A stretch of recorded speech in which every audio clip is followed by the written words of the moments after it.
41장 38절에서 41절 제가 봉독합니다. 바로가 그 신하들에게 이르되 이와 같이 하나님의 신에 감동한 사람을 우리가 어찌 얻을 수 있으리요 하고 요셉에게 이르되 하나님이 이 모든 것을 내게 보이셨으니 너와 같이 명철하고 지혜 있는 자가 없도다. 너는 내 집을 치리하라. 내 백성이 다 내 명을 복종하리니 나는 너보다 높음이 보좌뿐이라. 바로가 또 모세에게 이르되 내가 너로 애굽 온 땅을 총리하게 하노라 하고. 아멘. 창세기 40장 41장을 통해서 하나님의 뜻을 어떻게 분별하는가, 바로 하나님이 인간을 어떻게 통치하시는가, 우리에게 어떻게 하나님 자신의 뜻을 나타내시고 하나님의 뜻을 가르쳐 주셔서 우리가 그 하나님의 뜻을 잘 찾고 또 순종할 수 있도록 통치해 가시는가, 이 하나님의 섭리의 구체적인 이 작동 원리를 계속해서 소개해 드리고 있습니다. 지난번에 소개해 드렸던 네 가지 작동의 순서와 원리를 꼭 기억하라고 말씀을 드렸습니다. 이 원리를 모르게 되면 하나님의 뜻을 분별할 수 없어서 신비주의에 빠지거나 세상 사람들처럼 그렇게 이성과 과학과 또 이러한 세속 문화를 쫓아서 이렇게 판단하게 됩니다. 성경적으로 십계명을 기준으로 해서 우리의 일반 은총에 또 이러한 삶의 기준을 따라서 이 구체적으로 어떻게 이제 작동되어지는가, 네 가지. 첫 번째는 필연적인 십계명에서 요구되어지는 그러한 뭐뭐 해라라고 하는 이러한 필연적인 일들, 또 일반 은총에서 의식주와 관련해서 우리가 반드시 인간이기 때문에 필연적으로 해야 되는 먹고 마시고 또 치료받고 또 노동을 행하는 이러한 필수적인 우리 인간의 일들이 있습니다. 이런 필연적인 일들로부터 때로는 부득이한 그런 일들이 또 진행이 됩니다. 두 번째는 작은 일에 충성하고 매사에 우리가 아침에 일어나서 저녁에 퇴근하여 돌아올 때까지 매일매일 반복되는 것 같지만 그러한 작은 일들이 쌓여서 큰 일로 확장이 되는 겁니다. 절대로 하나님이 큰 일을, 큰 돈을, 큰 그러한 명예를 갑자기 한꺼번에 주지 않습니다. 그렇게 되면 로또 맞게 되면 99%의 사람들이 전부 다 패가 망신했다라고 뉴스에서 그렇게 보도합니다. 왜냐하면 준비되지 않은 자가 갑자기 큰 돈을 얻게 되면 사치하고 방탕해하면서 결국 삶을 망가뜨리게 됩니다. 일반인도 하물며 그런데 하나님께서 성도를 통치해 가실 때에 어린아이와 같이 연약한 사람에게 큰 일을 맡기지 않습니다. 작은 일에서 차근차근히 매일매일 귀찮고 하찮아 보이고 지루해 보여도 매일매일 꾸준히 우리에게 주어진 작은 일들을 최선을 다해서 책임감 있게 해나갈 때에 언젠간 그것이 5년, 10년이 쌓여서 큰 또 부귀와 또 명예로 또 큰 직분으로 여러분에게 주어집니다. 세 번째, 현재의 일을 최선을 다하는 겁니다. 작은 일들을 돌보기 위해서는 먼 미래에 망상을 빠지지 말고 먼 미래에 내가 될 거를 그렇게 너무 기대하면서 거기에만 꿈에 빠져서 살면 안 됩니다. 소망과 비전은 반드시 있어야 됩니다. 그렇지만 현실에 충실해야 된다는 겁니다.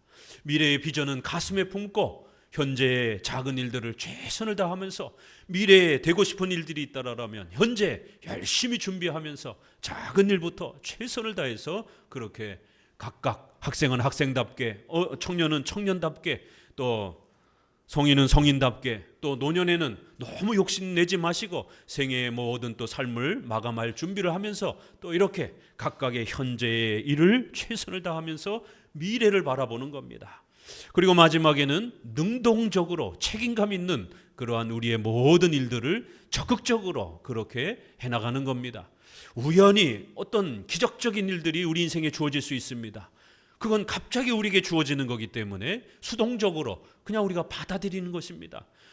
나쁜 일도 질병, 재난, 사고 갑자기 우리에게 주어집니다. 그거 어떡합니까? 받아들일 수밖에 없는 거예요. 피해갈 수 있는 사람 아무도 없습니다. 질병에 걸려서 갑자기 아파서 병원에 입원하게 됐는데 나 안 아플래요? 이럴 수 없잖아요. 아프면 수동적으로 소극적으로 모든 삶을 중단하고 하고 싶은 일들을 중단하고 치료를 받아야 되는 거예요. 이렇게 기적적으로 소극적으로 수동적으로 우리 인생에 뭔가 다가올 때가 있습니다. 좋은 일이든 나쁜 일이든 그렇게 갑자기 기적적으로 다가올 때는 그건 잘 대응하면 되는 겁니다. 그러나 그런 것은 어쩌다가 일어납니다. 보편적으로 90% 이상은 항상 십계명에서 요구되어지는, 일반 은총에서 요구되어지는 그러한 책임들을 매일매일 우리의 책임인 줄 알고 최선을 다해서 열심히 일하고 노동하고 가정을 돌보고 교회를 지키며 이렇게 책임감 있게 능동적으로 적극적으로 우리가 해야 할 일들을 핑계대지 말고 미루지 말고 열심히 하는 겁니다. 그러다 보면 갑자기 또 놀라운 기적과 같은 하나님의 도우심과 역사도 펼쳐지는 겁니다. 꼭 4가지를 기억하시기 바랍니다. 자, 이거를 3가지로 정리해서 표현할 수 있습니다. 섭리의 3가지 원칙이라고 하는 형태로 이거를 정리해서 줄여볼 수 있습니다. 이 3가지가 작동할 때에 이런 순서의 4가지 순서로 작동이 되는 겁니다. 통상 하나님의 뜻이 인류 가운데 어떻게 펼쳐지는가, 우리 성도들 가운데 어떻게 펼쳐지는가, 하나님은 3가지 방법으로 다스린다라고 그렇게 2000년 동안 가르쳐 왔습니다. 보존, 협력, 통치, 이 3가지 형태로 하나님이 인류를 다스리신다 이렇게 가르쳐 왔습니다. 이거를 우리의 신앙 고백에서는 웨스민스터 신조 5장 같이 한번 읽어봅니다. 2항 주보에 있습니다. 제1원인이신 하나님의 예지와 작정대로 만물은 변함없고 틀림없이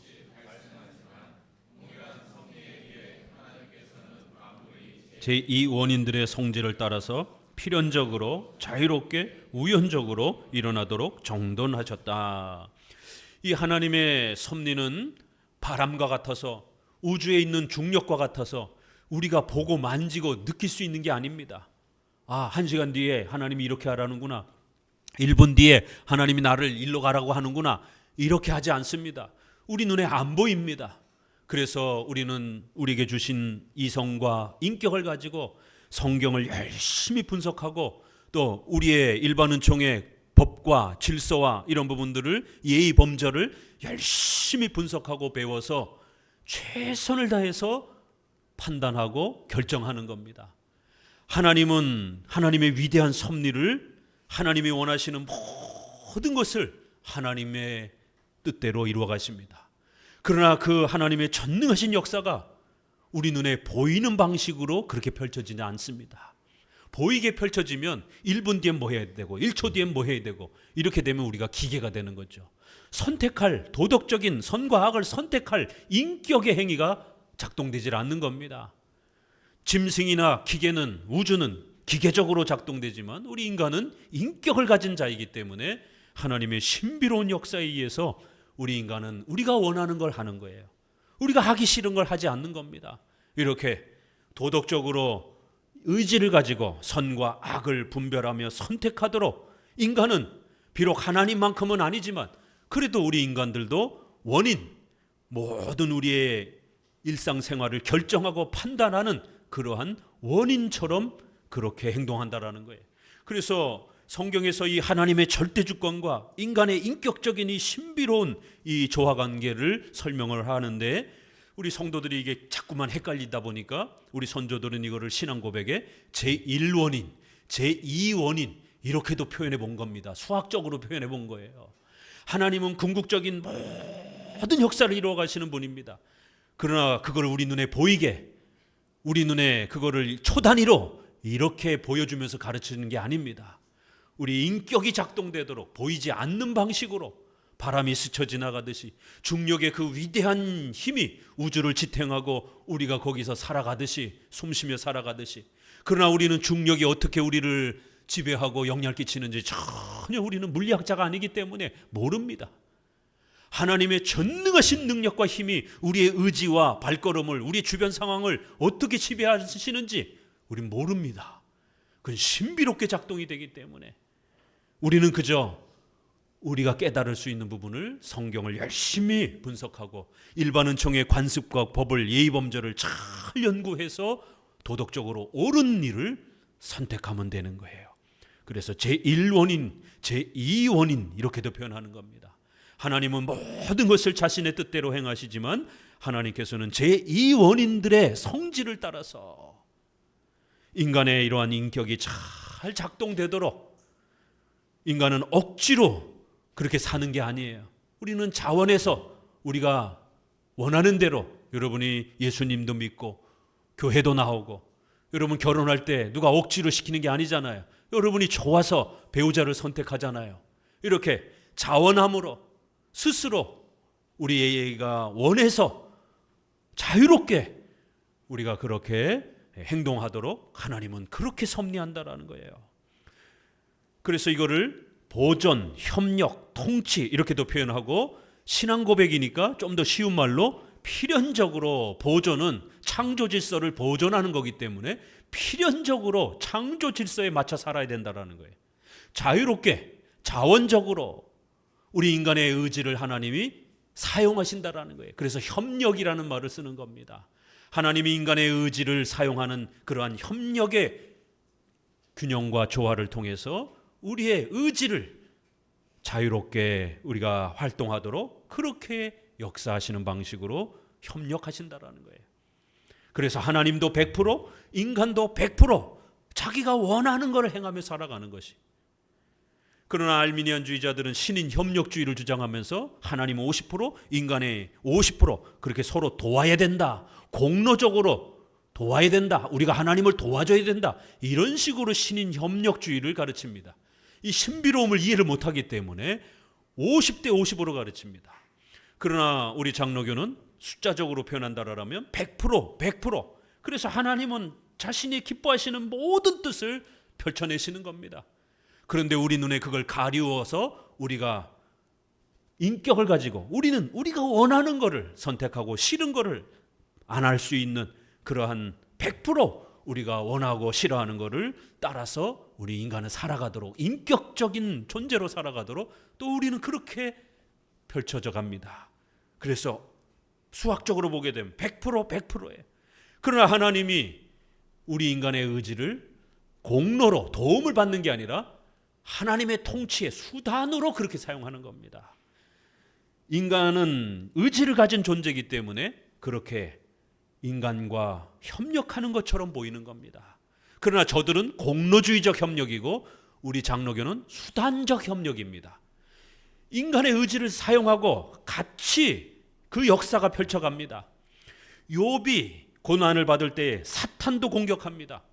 하나님은 거대한 뜻이 있어서 욥에게 고난을 허락하셨습니다. 사탄은 요때다 하고 욥을 죽이려 공격합니다. 그런데 그때에 주변에 있던 악한 자들이 사탄의 충동에 의해서 요때다 하고 욥의 재산을 빼앗으려고 욥을 공격해 옵니다. 이렇게 욥이 고난받는 그 한 사건 아래에 하나님의 거대한 섭리도 작동되어 있었고, 사탄도 공격하고 있었고, 주변의 악한 적들도 그들이 스스로 판단해서 도적대처럼 돈을 훔치러 욥을 공격한 겁니다. 이렇게 한 사건에 하나님과 사탄과 인간은 동시적으로 거기에 영향을 끼치는 것입니다. 그러나 하나님은 전능하신 분이기 때문에 사탄과 인간의 그런 모든 행동까지 전부 지배하시면서 자신이 원하시는 대로 그 방향을 만들어 가시는 것이. 그래서 이 하나님의 절대 주권과 인간의 의지의 이 활동이 도대체 어떻게 수학적으로 작동되는 것인지 이게 이해할 수가 없고 너무너무 신비로운 겁니다. 그래서 알미니안주의자들은 자꾸만 이것을 신인 협력주의, 공로주의로 인간이 하나님을 도와줘야 된다, 이런 식으로 설명을 하면서 우리의 이러한 생활론 또 성화론을 망가뜨렸습니다. 아니, 하나님이 어디 뭐가 부족해가지고 인간에게 도움을 요청하겠습니까? 그렇게 설명하면 하나님은 무능력한 신이 돼버립니다. 큰일 납니다. 어떻게 우리가 하나님 무능력한 신을 섬기며 살아갈 수 있겠습니까? 비록 우리가 이해하지 못한다 할지라도 하나님은 전지전능하셔서 인간의 그 악이 어떻게 작동되는지, 사탄의 악이 어떻게 작동되는지, 그 악에 하나님이 책임을 갖지 않으면서도 어떻게 그들의 악을 전체적으로 지배하고 통치하셔서 하나님의 뜻을 성취하고 우리 성도들과 교회에게 모든 것이 합력하여 선을 이룰 수 있도록 역사하시는지 수학적으로 우리는 그거 다 살필 수가 없습니다. 그저 두렵고 떨림으로 경외할 수밖에 없는 거예요.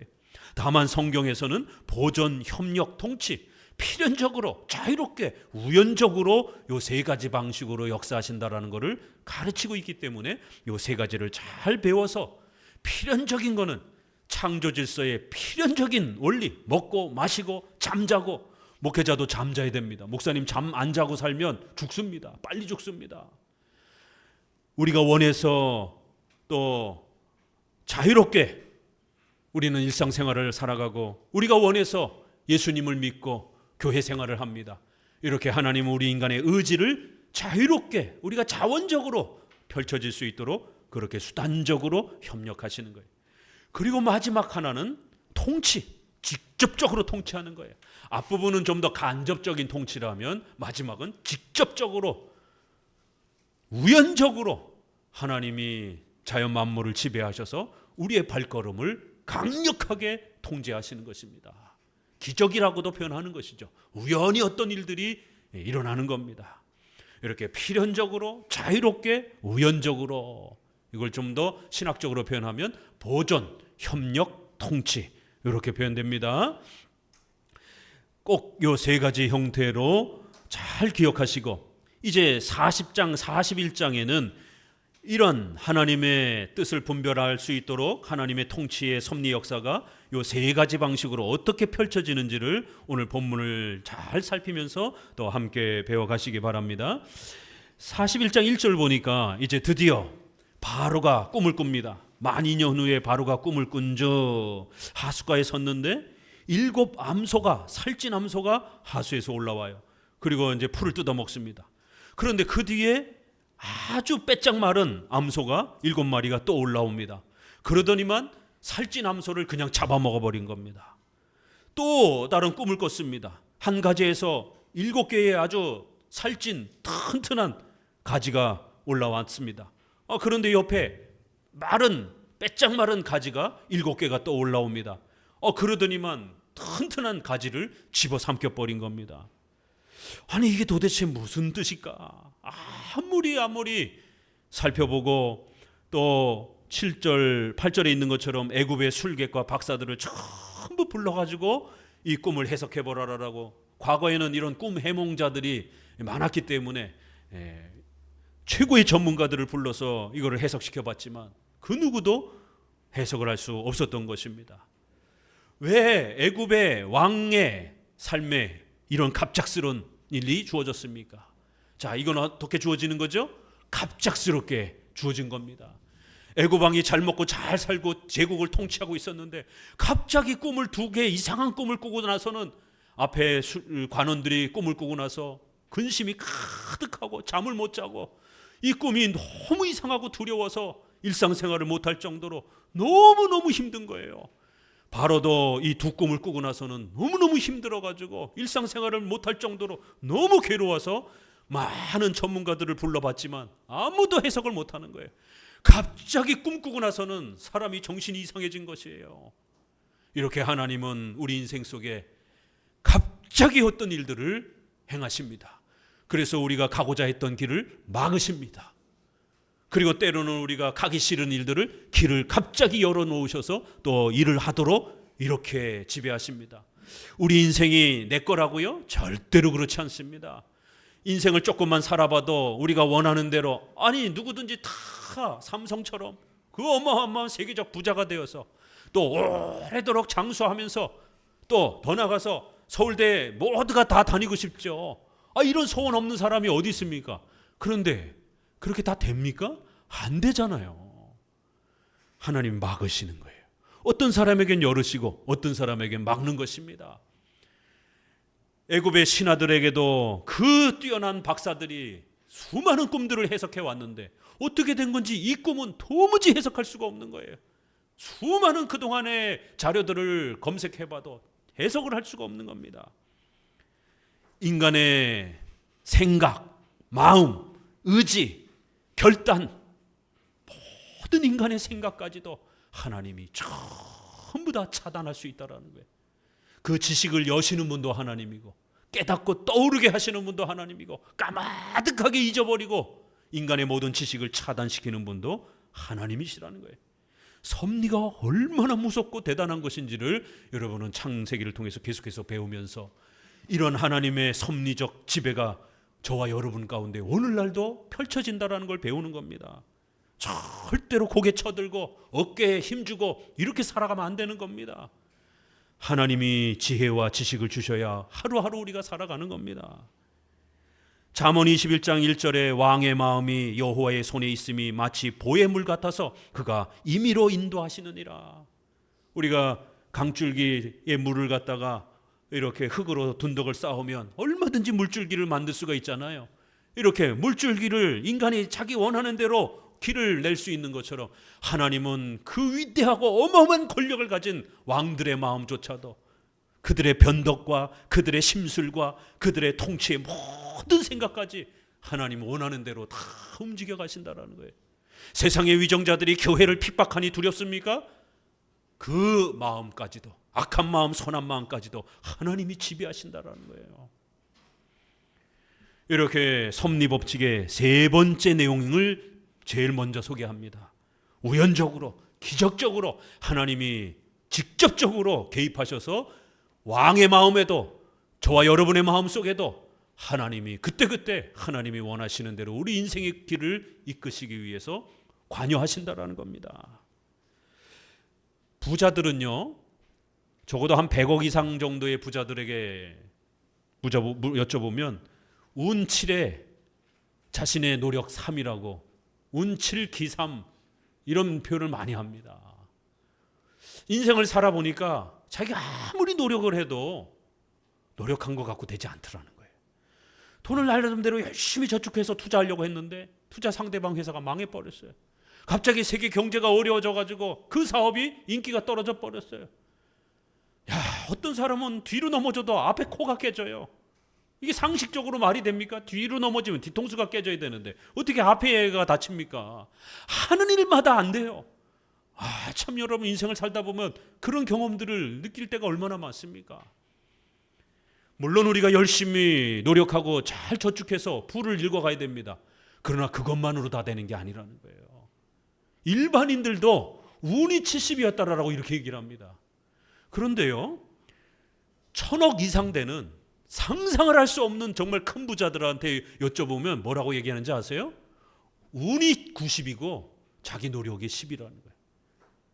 삼성이나 현대라든가 SK라든가 이런 회사들이 우리나라 대한민국에서 처음부터 세계적인 그런 대기업이었습니까? 아니에요. 저 구석에 쌀 파는 그러한 조그만한 동네 구멍가게로부터 시작이 됩니다. 그러다가 아주 현찮은 그러한 기회에 기업이 성장을 하고 도약을 합니다. 그러나 성수대교가 무너지면서 동아건설, 사우디아라비아의 우리나라 70년대, 80년대에 그 어마어마한 그 경제 성장을 이룩하면서 우리 한국의 많은 남편들이 외국에 가서 돈 벌고 서울에 아파트 사고 이렇게 했던 그 건설의 붐을 일으켰던 동아건설, 성수대교 무너지면서 하루아침에 기업이 없어져 버렸어요. 어떤 회사는 정말 우연찮은 기회에 급성장하면서 세계적인 회사가 되었고, 삼성이 겨우겨우 이렇게 성장하다가 반도체라라고 하는 그 회사를 인수하면서, 그 시대 당시에는 반도체는 일본이 최고였습니다. 일제 80년대 90년대 일제 그럼 아주 눈을 밝히고 우리가 학용품도 그렇고 이런 생활용품도 그렇고 가지면 의시되고 이랬지 않습니까? 반도체 그럼 일본이 최고였습니다. 대만, 일본. 한국은 감히 상상도 따라잡을 수도 없었어요. 그런데 작은 중소기업의 반도체를, 그 기술력을 가진 반도체 회사를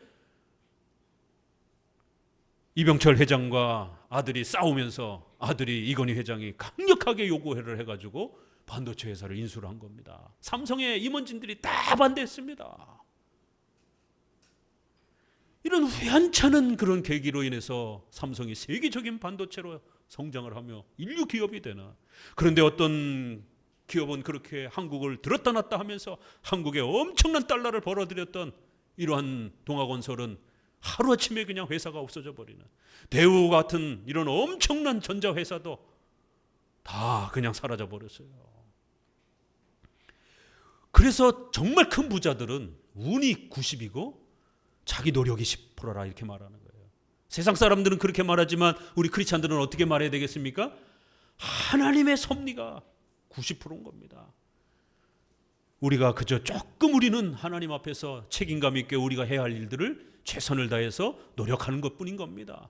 모든 건 하나님이 주셔야 되는 겁니다. 건강도 하나님이 주셔야 되는 거고, 돈도 하나님이 주셔야 되는 거고, 지식도 하나님이 주셔야 되는 거고, 자식도 하나님이 주셔야 되는 겁니다. 건강한 부부가 결혼을 했는데 애가 안 생기는 거예요.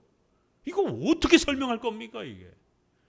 그런데 저희 사모님 친구 중에 10년을 그렇게 해서 애가 안 생겨가지고 남편이 바람이 났어요. 속상해가지고 이혼을 하고, 그래서 여자가 무슨 문제가 있나 보다 생각하고 아이를 못 갖는 그런 질병이 있나 보다라고 이렇게 생각을 했는데 재혼을 했어요. 근데 애가 생겼어요. 재혼한 지 1년도 안 돼가지고. 이런 일들이 주변에 우리 안에 얼마나 많습니까? 이게 어떻게 사람의 노력과 힘으로 이 일을 관여할 수 있습니까? 또 아들과 딸을 다 갖고 싶죠. 골고루. 그런데 어떤 집안은 아들만 생기고 어떤 집안은 딸만 생기고, 이거 누가 결정을 합니까? 대한민국과 서구 세상은 아들 선호 사상이 강합니다.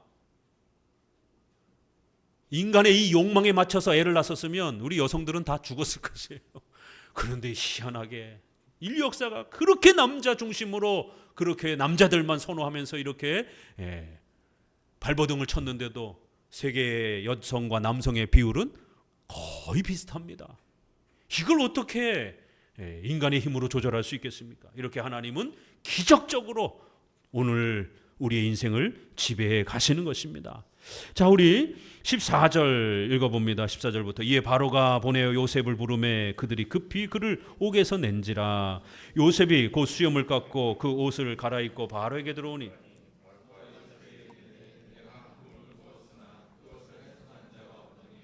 들은즉 너는 꿈을 들으면 능히 푼다 하더라. 요셉이 바로에게 대답하여 가로되 하나님이 바로에게 평안한 대답을 하시리이다. 바로가 요셉에게 이르되 내가 꿈에 하숫가에 서서 보니, 같은 내용이 이제 그 꿈을 다시 한번 쭉 설명을 합니다. 하나님은 요셉에게 도움을 받았던 술관원의 생각까지 전부 2년 동안 까마득하게 잊어먹게 만들었습니다. 이렇게 인간의 생각과 마음을 지배하시는 것은 전능하신 하나님의 섭리의 역사인 거예요. 딱 때가 되었을 때 이제 요셉을 애굽의 총리로 애굽 왕을 만나게 하려고 하는 그 정확한 때가 되었을 때, 우리가 원하는 때가 아닙니다. 우리가 원하는 방법이 아니라 하나님이 원하시는 때, 하나님이 원하시는 그 방법으로 정확하게 역사가 일어나는 겁니다. 그제서야 술관원이 기억이 나가지고는 아차, 내가 도움을 받았던 요셉이라는 청년의 그 도움을 잊었구나. 바로 왕이 꿈을 꾼 거를 보고 나서야 그제서 이제 왕에게 이야기를 하니까 놀라운 일이 벌어집니다. 왕이 얼마나 힘들었는지 그 청년 데리고 와라. 여러분이 나라의 위정자라면 노예로 잡혀온 청년을 뭘 믿고 데려옵니까? 국가의 중요한 왕이 지금 엄청난 고뇌에 빠져 있는, 나라의 통치를 못할 정도로 엄청난 이 고뇌에 빠져 있는 이 문제를 노예한테, 그것도 젊은 30살대밖에 안 된 젊은 청년한테 조언을 얻고 나라의 통치를 의논하겠다고요? 이거는 불가능한 겁니다.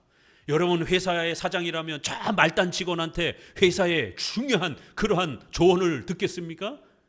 이거는 상식적으로 불가능한 거예요. 얼굴도 볼 수가 없습니다. 그런데 애굽 왕은 얼마나 다급했던지 시위 내장의 종된 히브리 소년 이렇게 표현합니다. 요셉이 노예라는 걸 강조하기 위해서, 노예라는 신분을 가진 자가 왕에게 나가서 왕에게 애굽의 통치에 대해서 조언하도록, 이런 기적과 같은 우연적인 통치에 하나님의 역사가 일어나는 겁니다. 애굽 왕을 하나님이 아주 저 밑바닥까지 내려놓으신 거예요. 그래서 노예라는 젊은 청년이라 할지라도 자기에게 답만 줄 수 있다라면 얼마든지 데려오라라고까지 낮아질 정도로 그렇게 절박해져 있었던 겁니다. 이렇게 절박해지지 않았다라면 어디 감히 노예가 왕 앞에 나갑니까? 41장 8절에 그것을 바로에게 해석하는 자가 없더라. 41장 15절에 그것을 해석하는 자가 없더니 들은즉 너는 꿈을 들으면 능히 푼다 하더라. 내가 그 꿈을 술리게에게 말하였으나 그것을 내게 보이는 자가 없느니라. 24절에도 이렇게 3번씩이나 도대체 이 꿈을 해석할 길이 없다. 그런데 들으니 너는 이 꿈을 잘 해석한다라고 내가 들었다. 그러자 요셉이 뭐라고 얘기를 합니까? 자신이 해석하는 게 아니라는 거예요. 16절에 이는 내게 있는 것이 아니라 하나님이 바로에게 평안히 대답을 줄 것입니다. 요셉은 계속해서 섭리의 위대함을 배워가고 있었기 때문에 인간의 지식, 생각, 기억, 이러한 인간의 모든 판단 능력, 이거를 또 분별할 수 있는 분별력, 이건 인간에게서 오는 게 아니다라는 것, 이건 전능하신 하나님이 인간에게 주시는 선물이다라는 것을 끊임없이 요셉도 배워가고 있었던 겁니다. 하나님이 이 모든 걸 행하는 것입니다. 몇 번이나 대답하는가를 보세요. 25절 같이 한번 읽어봅니다. 요셉이 바로에게 고하되 바로의 꿈은 하나이니라. 하나님이 그 하실 일을 보이심이니이다. 본문에서 어떤 단어와 문장이 반복되고 있으면 그 구절이 굉장히 중요하다라고 말씀을 드렸고, 그 구절이 전체 본문의 핵심이다라고 말씀을 드렸습니다. 28절 또 읽어봅니다. 내가 바로에게 고하기를 하나님이 그 하실 일로 바로에게 보이신다 함이 이것이라. 하나님이 그 하실 일을 나타낸 겁니다. 바로가 나라를 통치하는 게 아닙니다. 이거 사실 바로 앞에서 할 말이 아니에요. 이거 굉장히 건방진 말입니다.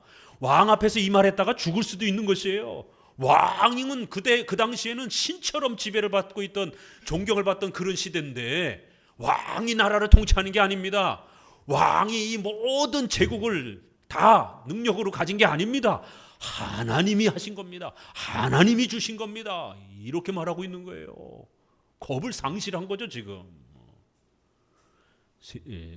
네 번째 32절 또 나옵니다. 바로께서 꿈을 2번 겹쳐 꾸신 것은 하나님이 이 일을 정하셨음이라 속히 행하시리라.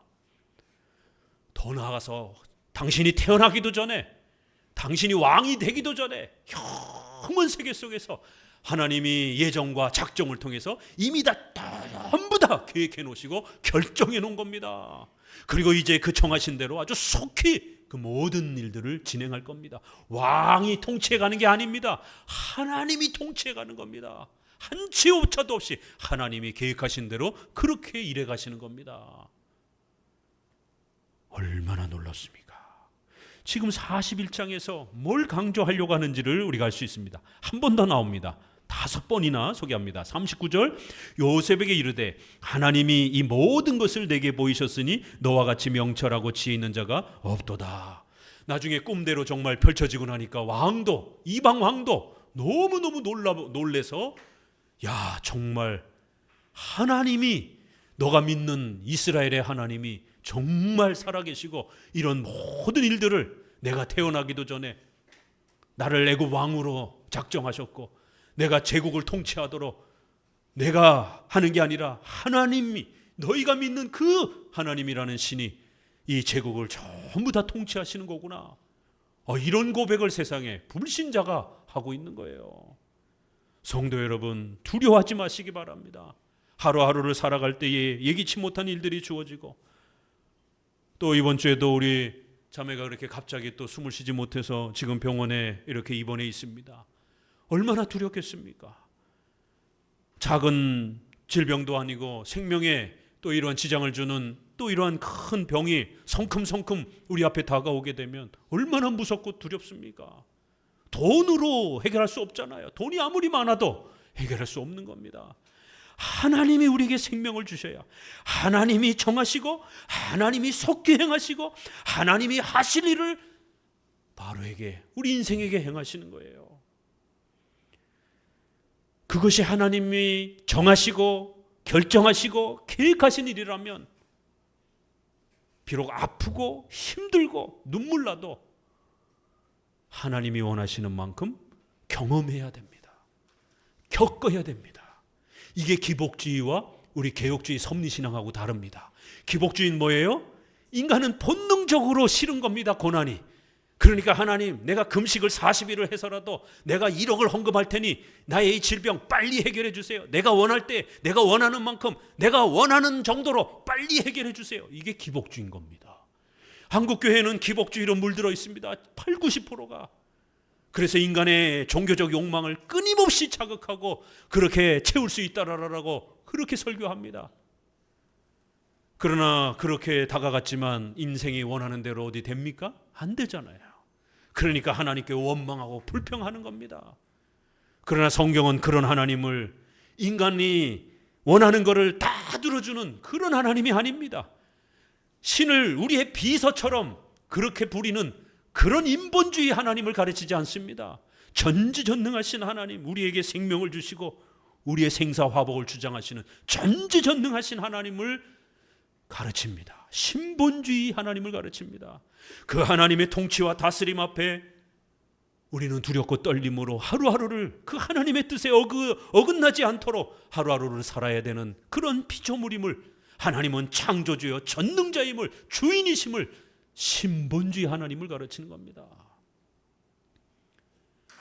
우리의 악한 마음, 인생은 내가 주인이라고 하는 이 악한 인본주의의 마음을 제거하고 우리 인생의 주인은 하나님이시고 우리의 발걸음 일거수일투족 전부 하나님이 지배해 가고 계신다라고 하는 이 강력한 신관과 세계관을, 신본주의적 세계관을 성경은 우리에게 집어넣어 주려고 하는 겁니다. 오늘 설교를 통해서 여러분에게 그거를 소개하려고 하는 겁니다. 5번씩이나 하나님의 섭리를 깨달아야 된다는 거예요. 건방지게 돈 좀 있다라고, 건방지게 건강 좀 하다라고, 건방지게 지식이 좀 많아서 서울대 가고 하버드대 나오고 훌륭한 대학 나왔다라고 어깨 힘주고 떵떵거리면서 주변 사람들 깔보고 하나님을, 신을 무시하고 조롱하고 이렇게 살면 안 된다라는 거예요. 하루아침에 그 생명이 거둬져 갈 수 있다라는 겁니다. 하나님 앞에 섭리신앙을 깨닫고 보존, 협력, 통치, 필연적으로, 자원적으로, 우연적으로 하나님의 통치 역사가 어떻게 펼쳐지는지를 잘 깨달아 우리에게 인생을 주신 하나님의 그 귀한 뜻을 깨닫고, 주신 것에는 뜻과 목적이 있으니 하루하루를 하나님을 위하여 인생을 그렇게 조심스럽게 살아가야 되는 이 섭리신앙을 하나님은 우리에게 가르치고 싶어하는 거예요. 그래서 이 똑같은 얘기가 바벨론 왕과 다니엘 모습에서 나옵니다. 다니엘서에서도 똑같이 비슷하게 나옵니다. 다니엘서 2장 30절에는 바벨론 왕이 2번의 꿈을 또 꿉니다. 그리고 나서는 다니엘에게 해석의 도움을 요청하면서 내게 이 은밀한 것을 나타내심은 내 지혜가 다른 인생보다 나은 것이 아니라, 여기서도 다니엘이 내가 능력이 있는 게 아닙니다. 하나님이 해석해 주는 겁니다. 오직 그 해석을 하나님이 왕에게 알리는 겁니다. 2장 37절 왕이여 왕은 열왕의 왕이시라 하늘의 하나님이 나라와 권세와 능력과 영광을 왕에게 주신 것입니다. 지금 대제국을 지금 지배하고 아수르, 애굽 전부를 지배하고 정복하고 바벨론 왕이 얼마나 떵떵거리면서 기고만장해 있습니까? 그런데 그 바벨론 왕을 향해서 당신이 정복한 게 아닙니다. 당신이 제국을 얻은 게 아닙니다. 하나님이 주신 겁니다. 하나님이 허락한 겁니다. 공중의 새들도 들짐승도 어느 곳에 있는 것을 물어나고 그것들을 왕의 손에 붙이사 다 다스리게 하신 겁니다.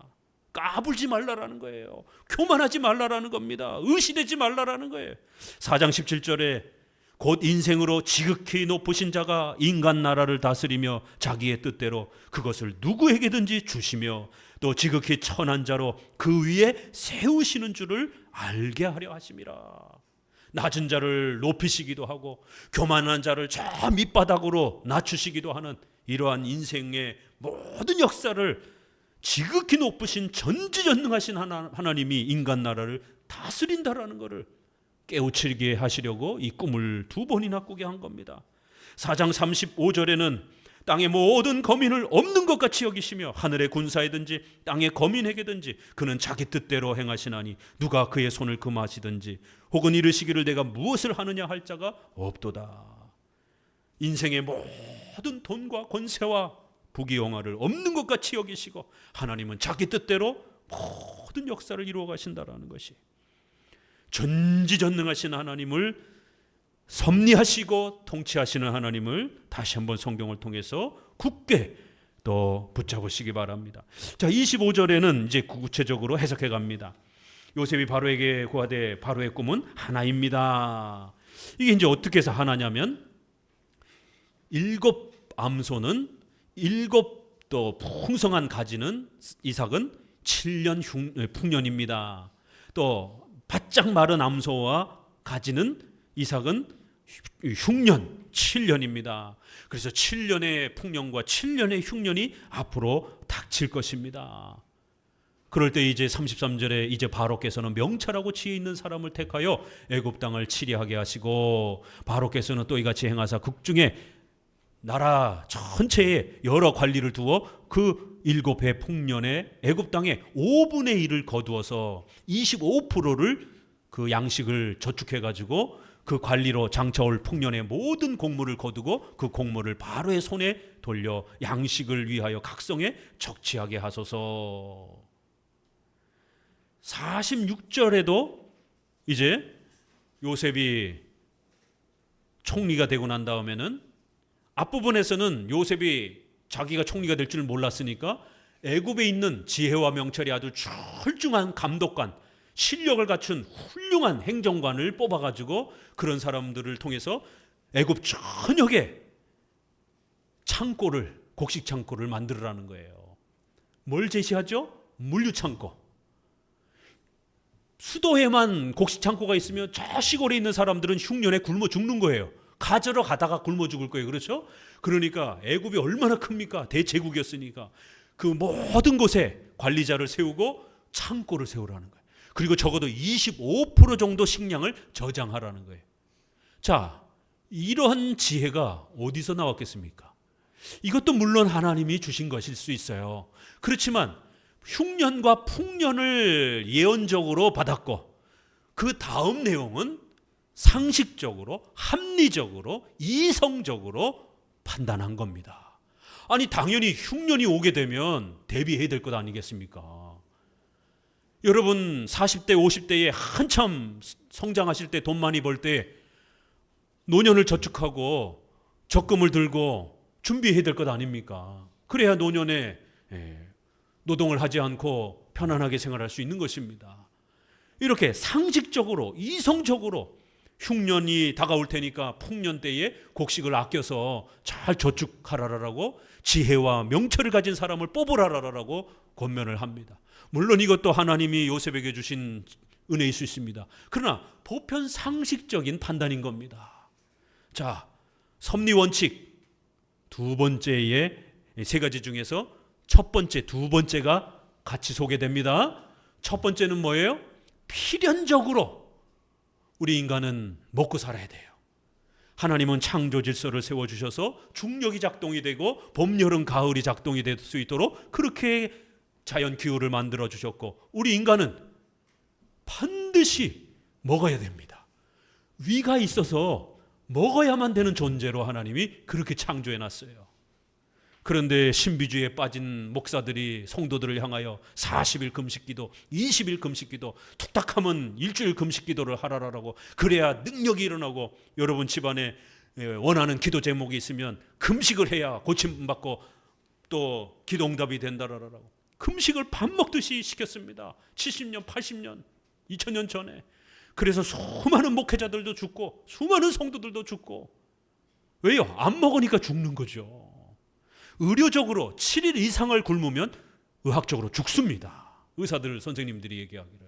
삼풍백화점 무너졌을 때 14일 만에 구출됐어요. 기적이라고 말한 겁니다. 보통은 그렇게 살 수 없기 때문에. 그런데 도대체 교회는 얼마나 비상식적이고 얼마나 비의료적인지 다니엘의 20일 금식을 그냥 툭탁하면 하라고 그래요.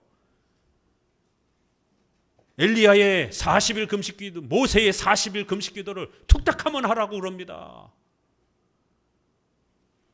이게 어디 보통 일입니까? 목숨을 걸어야 되는 일을 갖다가 신앙의 이름으로 가스라이팅 하면서 그렇게 금식하면 능력이 일어나고 기적이 일어난다라고. 기적은커녕 금식하다가 열흘 금식하다가 죽는 이런 한국 교회의 슬픔들이 80년대 90년대에 가득가득했던 것입니다. 몰상식하고 비상식적인 이런 신앙생활을 마치 믿음이 대단한 것처럼 이렇게 포장을 한 거예요. 예수님 외의 신약에 그 누구도 금식하지 않았습니다. 예수님만 특별하게 중보자로서의 보증을 받기 위해서 40일 금식을 하고 그 12사도 그 누구에게도 금식시키지 않았습니다. 짧게 하루 이틀 이런 짧은 금식들을 시켰지만 40일 금식은 안 시켰어요. 구약의 모세, 엘리야, 율법, 십계명을 받기 위한 신앙의 체계를 놓는 유명한 선지자였기 때문에 엘리야는 구약의 북이스라엘이 다 망가져서 율법을 다시 회복시키기 위해서 엘리야는 2번 했습니다. 모세가 2번 했습니다. 왜요? 십계명을 집어던지고 깨트려 버렸잖아요. 화가 나가지고. 그럼 모세가 예수님보다 더 대단합니까? 그러면? 이건 특별한 이유로 그렇게 정말 목숨을 걸고 하나님이 지켜주시면서 시키신 것이지 성도에게 보편적인 신앙 규범으로 준 게 아니란 말이에요. 분명히 성경에 있지만 따라해서는 안 되는 겁니다. 성도들 죽습니다. 그렇게 따라하다가는. 성경 해석 잘못하면 죽는 거예요. 필연적으로 우리는 밥을 먹어야 되는 겁니다. 몸을 건강하게 잘 돌봐야 되는 거예요. 이건 창조 질서입니다. 필연적으로 결혼을 해서 성관계를 해야 아이를 낳을 수 있는 겁니다. 그런데 중세 1000년 동안 성관계를 더럽고 추악하고 악한 것으로 취급하고 그래서 합법적인 부부조차도 온갖 교회력으로 부부 생활을 못하게 하고 애 낳는 목적으로만 부부 생활을 요구하고 종교 지도자들은 절대로 그 더러운 성관계에 들어가면 안 된다라고 하면서 사제들과 수녀들은 그렇게 결혼을 안 하는 것이 성경적인 것처럼 이렇게 비성경적인 몰상식한 인간의 이런 기본적 질서를 파괴한 겁니다. 성경 해석 잘못하면 가정이 붕괴가 되는 거예요. 필연적으로 밥을 먹어야 되고 필연적으로 우리는 노동을 해야 되고 필연적으로 결혼을 통해서 성관계를 해야 자녀를 낳고 기를 수가 있는 겁니다. 자녀를 낳았으면 그냥 집어던지면 짐승들처럼 알아서 저절로 큽니까? 아닙니다. 부모의 수고를 필연적으로 아이들의 양식을 먹이고 보살펴야 아이들이 생명의 위협에 근무하는 위협으로부터 안전하게 클 수 있는 것이. 이렇게 신자랄지라도 불신자랄지라도 하나님은 창조 질서를 통해서 필연적인 의식주의 이러한 질서를 만들어놨기 때문에 반드시 거기에 맞춰 살아야 되는 거예요.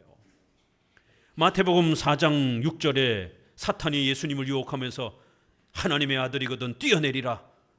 그러면 시편 91편 11절에 있는 것처럼 저희가 손으로 너를 받들어 발이 돌에 부딪히지 않게 하리라. 성도들을 하나님이 이렇게 보호해 주시겠다라고 하는 높은 곳에 떨어져도 다치지 않게 천사가 보호해 준다는 이런 말씀이 있습니다. 이거 믿고 여러분 저 옥상에 가가지고 뛰어내리면 됩니까? 안 됩니까? 안 됩니다. 이건 그런 뜻이 아니죠. 이건 과장법이에요. 하나님이 우리를 보호하고 지켜주시겠다라고 하는 강력한 과장법이죠. 죄를 범하면 오른손을 잘라내라, 한쪽 손을 잘라내라, 한쪽 눈을 파내라. 이거는 과장법이죠. 이걸 성경에 있다고 해서 문자 그대로 따라하면 큰일 나는 겁니다. 그런데 사탄이 이거를 문자 그대로 예수님에게 따라하면서 성경의 시편에 천사가 옥상에서 떨어져도 보호한다고 했으니까 당신이 어디 기적을 한번 행해봐. 떨어져도 당신 안 죽을 거야. 이런 식으로 하나님을 조롱하고 하나님을 어디 한번 하나님이 정말 떨어져도 죽나 안 죽나 한번 지켜주시는가 어디 한번 테스트 해보라라고 하나님의 창조 질서를 어기고 막 살아보라라고 이렇게 요구하는 겁니다. 신비주의자들이 이렇게 요구하는 거예요. 우리는 마치 중력을 거슬러서 살 수 있는 것처럼 하나님이 그렇게 도와줄 것처럼 이렇게 유혹하는 겁니다. 다 죽습니다. 그렇게 중력을 거스르고 살게 되면. 신자라고 할지라도 홍해바다, 모세의 홍해바다, 요단강 갈라지는 것처럼 생각하고는 어디 한강 가가지고 저벅저벅 들어가 보세요. 신자고 목사고 다 죽습니다. 차를 안전하게 교통 질서를 따라서 필연적으로 질서를 지키면서 운전을 해야지 나는 신자니까 절대로 교통사고가 나도 안 죽어. 쟤네들만 죽어. 어디 한번 운전해 보세요. 트럭 받쳐갖고 사나 죽나. 다 죽습니다. 필연적으로 창조 질서를 지키면서 자연의 질서와 이 모든 부분들을 지켜가야 되는 거예요. 또 성도들은 영혼을 가진 우리 신자들이기 때문에 우리의 영혼이 건강하게 신앙적으로 잘 유지되기 위해서는 필연적 수단이 있죠.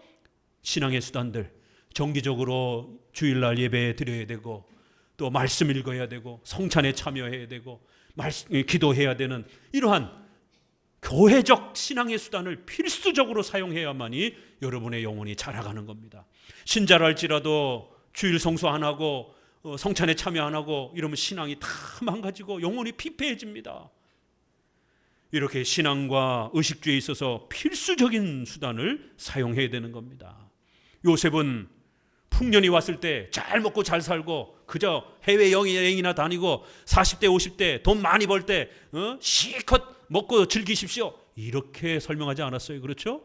흉년이 들 때 25%를 세금이든지 국가의 수입을 통해서 부지런히 평상 때보다 더 많이 저축하시고, 왜요? 풍년이 들었으니까 더 많이 저축하시고, 두 번째는 전국에 물류창고를 만들어 가지고 각각의 성의 사람들이 가까운 데서 양식을 공급받을 수 있도록 물류망을 잘 세우라는 거예요. 국가가 이렇게 흉년에서 위험해지지 않도록, 나라가 망하지 않도록 이걸 대비하기 위해서는 또 나라를 잘 통치할 수 있는 실력을 갖춘 그런 전문가, 지혜와 명철을 가진 감독관들이 잘 배치되어야 된다는 거예요. 이거는 필연적이고 합리적이고 이성적인 그러한 판단인 겁니다. 하나님은 필연적인 자연 질서, 창조 질서를 통해서 또 교회의 신앙의 질서를 통해서 우리를 도우시는 거예요. 산속에 들어가 갖고 하나님 계속 병을 고쳐 주세요. 제발 우리 집 가난에서 벗어나게 해주세요. 물론 기도도 해야 되는 겁니다. 그러나 계속 기도만 하고 있으면 안 되는 거예요. 병원에 가서 치료를 동시에 해야지, 산속에 가가지고 중병에 걸렸는데 치료만 위해서 기도하고 있으면 못 먹고 결국 금식하고 그러면 죽는 겁니다. 저도 2번이나 죽을 뻔한 난치병에 걸렸다가, 첫 번째는 그런 신비주의 신앙, 일반 신앙에 있었을 때 목회자와 주변 성도들이 금식 기도하라라고 그렇게 가르쳐가지고 잘 먹어야 되는 그러한 병인데 오히려 안 먹고 기도원에 가서 굶으면서 그렇게 기도를 했습니다. 거반 죽을 뻔했습니다. 정말 배가 너무너무 고파가지고 그냥 어쩔 수 없이 내려왔어요. 금식한다는 게 그렇게 쉬운 게 아닙니다. 이게 쉬운 게 아니에요. 굶다가 본능적으로 그냥 먹고 싶어서 내려오게 되더라고요. 그러다 보니까 본능적으로 아무거나 막 주워 먹게 되고 기도가 막혀서 죽기도 하는 이런 일들이 교회 안에 비일비재하게 있었습니다. 성도들이 다 그렇게 금식하라고, 잘 먹어야 낫는 병인데 이렇게 어리석게 소개를 했던 겁니다.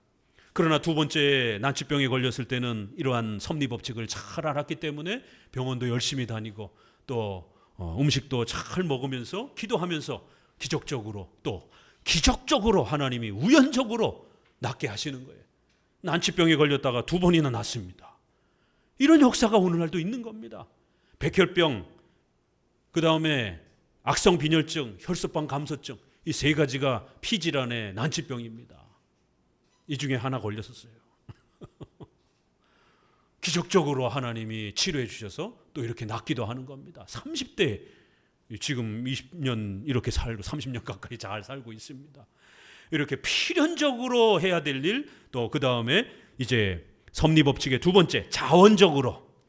자, 지금 이러한 자연 질서는 필연적으로 이렇게 주어지는 것이지만 우리 일상생활에서 일어나는 이런 문화 속에서 우리가 일어나는 예절, 법, 이런 모든 상식, 합리적으로 상식적으로 판단하는 것은 인간의 의지, 인간의 인격을 가지고 판단해야 되는 겁니다. 여러분이 성경을 읽고 주일 성수하고 또 교리 공부하고 이런 거 멍하니 있다고 해서 되는 게 아니잖아요. 그렇죠? 여러분 이렇게 설교 들을 때도 졸음을 쫓아가면서 열심히 이 강의 설교를 듣기 위해서 적고 또 기억하고 또 묵상하고 이렇게 열심히 자원함으로 여러분의 의지를 가지고 열심히 공부하셔야 되는 거예요. 하나님은 우리의 의지를 사용하시기 때문에 그렇습니다. 신비주의자들처럼 이성을 저 집에다 던져놓고 그냥 즉흥적으로 감각적으로 뭔가 확 떠오르고 이러면 바보가 됩니다. 세상 사람들도 그렇게 살지 않습니다. 집을 사기 위해서, 투자를 하기 위해서 밤낮으로 연구하고 뛰어다니면서 실패를 줄이기 위해서 그렇게 노력하고 준비합니다. 그런데 왜 크리스찬들만 바보처럼 기도원에 갔다가 기도하고 나서 갑자기 감동이 오면 이 사업해야 되겠다, 이거 투자해야 되겠다, 그렇게 해서 100% 망합니다. 200% 망합니다. 왜요? 즉흥적으로 했기 때문에. 사기당하는 거예요. 하나님은 그렇게 역사하지 않습니다. 혹시라도 기도하다가 어떤 마음의 감동이 주어질 수 있어요. 성령의 감동하심이 있으니까, 조명하심이 있으니까 그러한 내적인 마음의 감동이 있을 수 있습니다. 그러나 반드시 섭리의 기준, 십계명을 통해서 성경적으로 내 마음속에 든 감동이 성경적으로 옳은 것인지를 분별하셔야 되고, 상식적으로, 합리적으로, 이성적으로 우리의 일반 은총의 이러한 상식에 어긋나지 않는지 헤아려셔야 되는 거예요. 그 두 개를 통과해야만이 하나님의 뜻인 겁니다. 그렇지 않고서는 즉흥적인 내 감정일 뿐인 겁니다. 흥분해가지고 결정하게 되면 모든 인생이 망가집니다. 실패합니다. 여러분, 흥분해가지고 투자하면, 주식 투자 그러면 200%, 1000% 망합니다. 하나님은 우리 성도들을 보호하기 위해서 이렇게 자원하는 마음으로 의지를 가지고 열심히 우리가 원하는 것, 자원해서 내가 원하는 것, 도덕적으로 옳은 것을 이렇게 분별할 수 있도록 선택하게 하십니다. 비록 공로적인 형태는 아닐지라도 우리 인간의 의지를 수단적으로 사용하는 거예요. 그래서 요셉도 애굽을 지혜와 명철로 이렇게 출중하게 훌륭한 능력을 가진 사람을 구하라라고 이렇게 또 표현했고, 애굽 왕도 너처럼 지혜와 명철이 출중한 사람은 보지를 못했다 또 이렇게 표현을 합니다. 그리고는 요셉에게 총리를 맡기고 드디어 요셉이 총리가 되는 것입니다. 이렇게 요셉에게 주어진 이 생애를 통해서 하나님이 요셉이 그 애굽의 문화를 어떻게 사용하는지, 또 성경의 십계명의 원리에 따라서 어떻게 또 성경적인 내용을 판단하는지를 잘 살피는 겁니다. 그래서 흉년의 이 위험을 대비하기 위하여 어떻게 준비해야 되는지를 열심히 살펴가는 것입니다. 그리하여 물류명을 확보하고 창고를 짓고 또 25% 정도의 충분한 양식을 잘 비치할 수 있도록, 이거는 총리로서 또 모든 부분을 판단하는 겁니다. 그리고 각성에 저장하고, 또 요셉이 45절에 애굽 온 땅을 순찰하였더라, 46절에도 온 땅을 순찰하였더라. 가만히 있으면 안 되는 겁니다. 열심히 최선을 다해서 작은 일부터, 현재 일부터, 우리가 또 책임을 가진 긍정적인 일부터 최선을 다해서 일을 하셔야 되는 거예요. 여기만, 가까운 데만 왕 눈치 보고 조금만 요 동네만 순찰한 게 아니에요. 온 땅을, 애굽 땅 전체를 돌아본 겁니다. 하나하나 각 지역마다 창고가 준비되어 있는지 안 되어 있는지를 전부 살피면서, 창고가 준비 안 되어 있으면 창고가 왜 이렇게 작느냐, 또 양식이 25% 정도는 준비하라고 했는데 왜 15%밖에 안 되느냐, 이거를 전부 다 상식적으로, 합리적으로, 이성적으로 그렇게 살피면서 준비하게 한 겁니다. 순찰했다. 온 땅을 순찰했다. 48절에 요셉이 애굽 땅에 있는 그 7년 곡물을 거두어 각성에 저축하되 각성 주위의 밭의 곡물을 그 성중에 저장하였다. 전부 순찰해서 각성마다 저축하게 만들었고 저장하게 만들고, 그리고 이제 흉년이 왔을 때 곡식을 사러 온 사람들에게 그냥 준 게 아니죠. 그냥 막 주게 되면 애굽이 망하잖아요. 가난해지잖아요. 파는 겁니다. 상거래를 통해서 양식에 맞게 합당하게 값을 치르고 판매를 하는 겁니다. 상거래를 하는 거예요. 여러분, 상거래를 할 때, 우리 광주에서 장사하시는 우리 박 집사님, 삼겹살을 팔 때 오늘 5근을 팔아야 될지 10근을 팔아야 될지 그때마다 손님 앞에다 두고 기도하고, 이 손님은 10근을 원하는구나, 이렇게 해서 판매하십니까? 아니죠.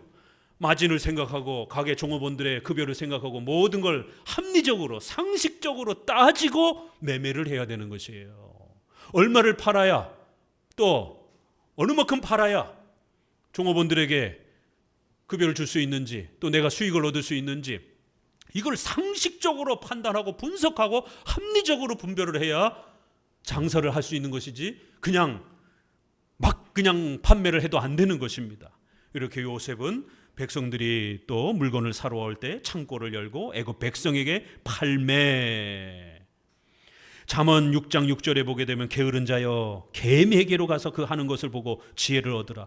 개미는 두령도 없고 간역자도 없고 주권자도 없으되 먹을 것을 여름 동안에 예비하며 추수 때에 양식을 모으느니라. 게으른 자여 내가 어느 때까지 눕겠느냐. 내가 어느 때에 잠이 깨어 일어나겠느냐. 좀 더 자자, 좀 더 졸자, 좀 손을 모으고 좀 더 눕자 하면 내 빈궁이 강도같이 오며 내 곰핍이 군사같이 이르리라. 이렇게 성경에는 성도들이 노력하고 준비하지 아니하면 가난이 급속히 임할 거라고 엄히 경고합니다. 하늘에서 양식이 떨어질 것처럼 기도원에 가서 기도만 하고 이렇게 살면 안 되는 겁니다. 이스라엘 백성조차도 딱 40년 동안만 광야에서 농사를 지을 수 없기 때문에 딱 그때만 하나님이 하늘에서 양식을 준 겁니다. 그들이 가나안 땅에 딱 들어가자마자 양식이 그쳤더라라고 성경은 이렇게 말합니다. 왜요? 가나안 땅에 들어가서는 이제 농사에서 먹고 살으라는 거예요. 합리적으로 노동을 통해서 먹고 살으라는 겁니다. 하늘에서 양식이 떨어질 것처럼 이렇게 기적만 바라보고 살면 안 된다라는 거예요. 이렇게 성도들은 필연적으로 의식주와 관련해서 우리의 삶을 살아가야 되고 신앙의 수단들을 사용해야 되고, 두 번째, 자원적으로 여러분이 원하고 또 필요한 부분들을 열심히 노력하고 또 신앙에 있어서도 열심히 자원해서 교회 생활을 하고 또 의식주에 있어서도 직업생활, 결혼생활 이런 것들을 자원해서 그렇게 도덕적으로 선과 악을 선택하면서 살아가는 거예요. 그런 마지막에 하나님이 기적적으로 우리 인생을 또 열어주시기도 하시는 것입니다. 예를 한번 들어볼까요? 지금 6계명과 관련해서 우리 뉴스 틀 때마다 지금 캄보디아 사건 얼마나 난립니까? 이거는 우리 젊은이들이 상식적으로 합리적으로도 가면 안 되는 겁니다. 어떻게 실력과 자격증이 없는 사람, 경험이 없는 사람에게 월 1,000만 원씩 주는 회사가 이 세상에 어디에 있습니까? 이건 상식적으로 사기인 겁니다. 대한민국 평균 70-80% 청년들의 월급이 200-300이에요. 최저급여 300 넘는 사람들도 많지 않습니다. 세상에 어떻게 이렇게 무분별하게 1,000만 원씩 2,000만 원씩 줄 수 있다라는 그런 회사를 덥서 그렇게 가서 생명의 위협을 받고 갇혀서 또 이런 고통을 당합니까? 또 더 나아가서는 그들이 하는 게 뭡니까? 보이스피싱이잖아요. 조심해야 됩니다. 우리 신자들도, 특별히 우리 젊은 자녀들은 어른들에게 꾸준히 주기적으로 알려줘야 됩니다. 요즘에는 어떤 보이스피싱들이 유행인지. 최근에는 카드 왔다라는 거, 이거 봐야 되잖아요. 확인해야 되잖아요. 택배 왔다라는 거. 이거 옛날에는 검찰청 사칭하고 경찰 사칭하고 이런 게 한때 이제 유행이었는데, 이제는 더 수준이 더 높아져 가지고 택배 왔다라는 거, 카드 왔다라는 거, 또 결혼식 그 청첩장, 장례식 이런 부분들, 그것도 핸드폰을 해킹해 가지고 내 지인의 이름으로, 요즘엔 AI가 발달이 돼 가지고 얼굴을 도용해 가지고 목소리를 도용해 가지고 친인척 이름으로 오는 거예요. 그러니 이거 정말 이거 안 속을 수 없는 이런 시대에 우리가 살아가고 있습니다. 이거를 기도해보고 하나님, 이게 가짜입니까 진짜입니까? 뚜껑 딱 열어보고, 그럼 여러분 그 링크를 누를 겁니까? 그렇게 누르면 안 되는 겁니다. 기도는 평상시에 해야 되는 거고, 이런 상식적인 이런 문자들은 보이스피싱인지는 뉴스라든가 주변의 지인 전문가들을 통해서 열심히 정보를 얻어서 요즘에는 어떤 식으로 피싱이 오는지 부지런히 이렇게 여러분 공부를 하셔야 되는 겁니다. 저희도 사모님이 문자가 해킹이 돼가지고 갑자기 확 많은 사람들에게 막 배포가 되면서 너무너무 놀래가지고 저희 핸드폰이 해킹된 줄 알고 빨리 은행부터 차단시켰습니다. 이걸 뭐 기도해보고 하나님 이거 해야 됩니까 말아야 됩니까 이러고 있는 상황에 결국 은행 해킹 다 돼가지고 돈 다 털리는 겁니다. 이거는 빨리 상식적으로 행동하셔야 되는 거예요. 그래서 전화해서 은행 거래하고 있는 것들 다 차단시키고, 다행히 저희는 핸드폰에 그 링크를 눌러가지고 해킹이 돼가지고 이렇게 피해를 입은 게 아니라, 요즘에는 전화번호를 무작위로 딱 잡아가지고는 그렇게 걸어가지고 또 이렇게 또 문자를 막 돌리기도 하나 보더라고요. 다행히 후자여가지고 직접적인 은행 피해라든가 이런 부분은 없었습니다. 그냥 문자만 그냥 그 핸드폰 번호를 선택해가지고 돌리는 바람에 지인들에게 이 문자 받지 말라라고 이렇게 꾸준히 지속적으로 관리해야 됩니다. 이거는. 또 하나 있습니다. 8계명과 관련해서 도적질하지 말라. 열심히 성경적인 이러한 또 원칙 아래에서, 국가법 아래에서 합법적인 노동을 하라는 8계명의 명령을 우리는 10계명을 잘 분석하고 자원하는 마음으로 우리 성도들의 의지를 가지고 열심히 노동의 이런 부분들을, 성경적 노동이 무엇인지를 부지런히 배우고 공부해야 됩니다. 그런데 최근에 10월 달에 큰 사건이 터졌어요. 주식 투자하시는 분들은 알죠? 10월 10일 날 트럼프가 관세를 중국에 100% 매긴다고 그래가지고 비트코인이 10% 가까이 10일, 17일 연속해서 합쳐서 한 10% 가까이가 하락했습니다. 비트코인은 국가에서도 일정 부분 수용하고 있기 때문에 불법적인 건 아닙니다. 그럼에도 불구하고 조심해야 됩니다. 주식에 있어서 일반 주식은 얼마든지 가능합니다. 그러나 이 빚을 내서 투자하는, 또 이 몇 배로 이렇게 수익을 낼 수 있는 이러한 가상의 빚을 내서 이렇게 레버리지라고 하는, 투자하는 분들은 알아들을 거예요. 레버리지 한 배, 두 배도 아니고 50배, 100배짜리를 써가지고 이 빚을 내서 50배, 100배로 먹고 또 손해도 볼 수 있는 그런 위험한 선물 투자 방식인 겁니다. 이게 비트코인에도 있습니다.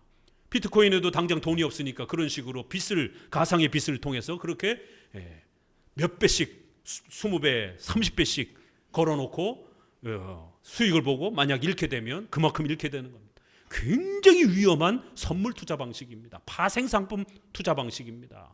이번에 비트코인 하락하면서 어떤 일이 벌어졌는지 아세요?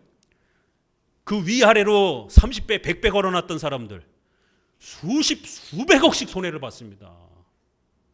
이게 투자 안 하시는 분도 이게 뭔 얘기인가 모르실 테지만 우리 젊은 사람들은 조심해야 됩니다. 왜요? 그렇게 가상으로 걸어놨는데 이게 5% 이하로 떨어지게 되면 증권회사에서 무조건 팔아버립니다. 이걸 청산당했다 그래요. 내가 팔고 싶고, 이게 내가 결정하는 게 아니라 증권회사에 돈을 빌려가지고 가상의 빚을 통해가지고 투자를 해놓은 거기 때문에 이게 3%, 5% 정해놓은 숫자 밑으로 떨어지게 되면 증권회사에서 무조건 팔아버립니다. 나는 기다렸다가 다시 회복될 것 같으니까 기다릴 수 있지. 아니요, 증권회사에서 팔아버립니다. 그래서 수백억을 손해본 사람들이 뉴스에 막 쏟아져 나옵니다. 돈의 자신의 역량에 따라, 경제 지식의 역량에 따라서 상식적으로 투자하셔야 됩니다. 잘못하면 투기, 도박 형태로 투자가 되면 안 됩니다. 주식에서도 안전한 형태로 좀 더, 왜요? 대부분이 서민들이잖아요. 좀 더 이렇게 안전한 자금을 가지고 이렇게 투자하는 이런 습관도 기르셔야 되고, 빚을 내서 너무 레버리지 이런 큰 형태로, 위험한 형태로 이렇게 투자를 하는 형태는 굉장히 위험한 겁니다. 최태원 회장이 예전에 선물 투자하다가 한 번에 3천억을 잃기도 했습니다. 그 사람이 돈이 많은 사람이니까 별 상관이 없지만 일반 서민이 몇 억씩 한 번에 잃게 되면 전 재산을 잃게 되는 겁니다. 이게 욕심이, 욕망이, 투기가 작동이 돼서 그런 겁니다. 이건 상식적으로도 안 되는 것이에요. 특별히 청년들 중에 비트코인 하시는 분들 조심하셔야 됩니다. 물론 비트코인 할 수 있어요. 그러나 이런 위험한 투자들은요, 절대로 자기 돈으로 투자하는 선에서 끝나지 않습니다. 수익을 나오게 내면 아깝다. 야, 이거 내가 좀 빚을 내가지고 한 10배 투자했었다라면 이번에 10배 먹을 수 있었는데, 반드시 선물 투자로 넘어갑니다. 반드시 잡코인으로 넘어갑니다. 우량주에서 투자하다가 결국에는 욕심이 나서 잡주로 넘어가게 됩니다. 이게 인간의 본능적인 이 욕심입니다. 이런 건강한 십계명과 일반 은총에 대한 훈련이 안 돼 있게 되면 반드시 이 알 수 없는 그러한 회사들, 알 수 없는 이 잡코인들, 하루에 100배, 1000배 올랐다가 하루에 1000배씩 떨어지는 이러한 코인에 투자하게 되고 전 재산을 날리게 되고 이혼하게 되는 이러한 고통을 겪게 됩니다. 비트코인 하시는 분들 정말 조심하셔야 됩니다. 비트코인은 함부로 손대면 안 됩니다. 정말 하고 싶다라면 비트코인이라든가 이더리움이라든가 하나에 1억 5천씩 하는 거, 하나에 600만 원 하는 거 내 돈 내고 딱 그것만 사세요. 그렇게 레버리지 빚내가지고 이런 위험한 투자 하지 마시고, 이건 최고의 고수들도 하기 힘든 투자입니다. 이런 부분들이. 이렇게 우리가 하나님의 뜻을, 그걸 비트코인을 레버리지를 쓰는지 안 쓰는지 그걸 하나님께 기도해보고 결정합니까? 아니에요. 그건 상식적으로도 일반 경제 전문가들도 추천하지 않는 겁니다. 그렇기 때문에 이렇게 우리는 하나님의 뜻을 보존, 협력, 통치라고 하는 이 세 가지 아래에서 잘 분별하면서 그렇게 또 살아가셔야만이 안전한 것입니다. 결국 요셉은 37절 이하에 보게 되면 이제 총리가 되었고, 총리가 되고 난 이후에 보세요. 필연적인 것과 자원하는 첫 번째, 두 번째 원리가 37절 이하에서도 소개가 됩니다. 총리가 될 때 어떻게 그냥 총리가 됐습니까? 왕이 반지, 세마포 옷, 금사슬, 버금, 두 번째 수레, 이런 총리로 등극할 수 있는 모든 그러한 애굽의 문화들을 요셉도 그대로 다 받아들입니다. 왜요? 그 시대에 살아가야 되니까. 애굽에서 살아가야 되면 나 애굽 싫어, 애굽은 우상 숭배하는 나라야, 난 절대로 크리스찬이니까 이 속에 못 들어가, 이러면 안 되는 겁니다. 크리스찬이라 할지라도 불신자 세계 속에서 필연적으로 또 들어가서 살게 되는 거예요. 애굽의 그 모든 문화에 있어서 비록 불신자들의 문화지만 십계명에 위배되지 않는다라면 이런 모든 고위 관료로서의 이러한 그 직분과 또 그러한 여러 형편들을 다 수용합니다. 또 왕이 이름도 계명해 줍니다. 사분낫 바네아, 아주 은밀한 미래를 예언해 주는 자, 애굽의 이름을 계명을 받았습니다. 세 번째, 제사장의 딸을 취해서 결혼을 합니다. 이때는 부득이함이 작동이 되는 거예요. 왜요? 애굽에는 신자가 없잖아요. 이렇게 선교가 가가지고 전도를 시켰는데 신자가 없어요.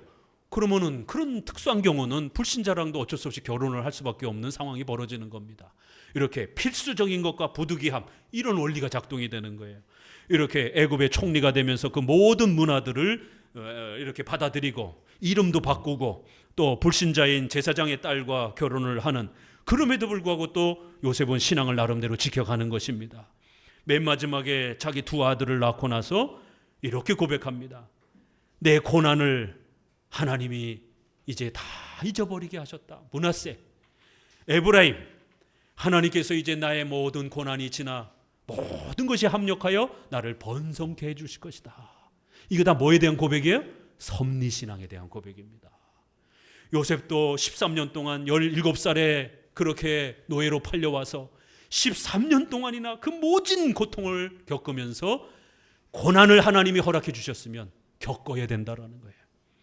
하나님의 계획 속에서 우리를 키워가기 위하여 우리 인생의 어떤 슬픔의 눈물의 시간을 우리에게 허락해 주셨다라면 피해갈 수 없어요. 그건 견뎌가야 됩니다. 경험하셔야만이 성장하는 거예요.